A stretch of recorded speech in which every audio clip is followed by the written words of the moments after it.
ভগবান শ্রী গণেশের নাম নিয়ে শুরু করছি। আজ আমরা আলোচনা করব বৃন্দাবনের গোপীগণের কাত্যায়নী ব্রত।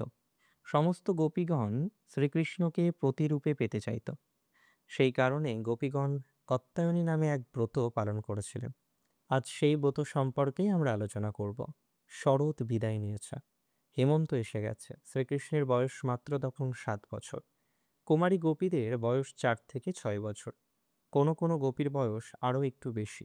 ওই সময় কুমারীগণ যোগেশ্বর রসিকৃন্দ্র পরম করুণাময় শ্রীকৃষ্ণকে পতিরূপে পাওয়ার জন্য হেমন্তর প্রথম মাস থেকে 1 মাস ব্যাপী দেবী কাত্যায়নীর ব্রত আরম্ভ করলেন। কারণ মাতৃরূপিণী মহামায়ার আশীর্বাদ পাওয়ার জন্য। মহামায়া কাত্যায়নী পরম করুণাময়ী।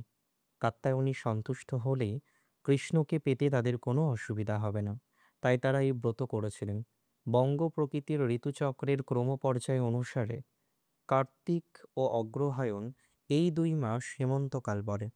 আবার তখনকার দিনে 5-6 বছর বয়সেই মানুষের জ্ঞান বুদ্ধি ও চেতনাবোধ বিশেষভাবে জাগরিত থাকত। আর সেই চেতনাবোধের ফলেই কুমারীগণ প্রত্যহ অরুণোদয়ে যমুনার জলে স্নান করে বালিধারা দেবী মহামায়া কাত্যায়নীর প্রতিমা নির্মাণপূর্বক পত্র পুষ্প ফল মূল ধূপ দ্বীপ ও নবপল্লবের দ্বারা দীর্ঘ 1 মাস দেবীর পূজা করতে লাগলেন। এইভাবে 1 মাস ব্যাপী তারা এই ব্রত পালন করলেন। ভিডিওটি আরও ভালো লে ভিডিওটি ভালো লেগে থাকলে লাইক দিতে ভুলবেন না, আর কমেন্ট করে জানান আপনারা পরবর্তীতে কোন বিষয়ের ভিডিও দেখতে চান।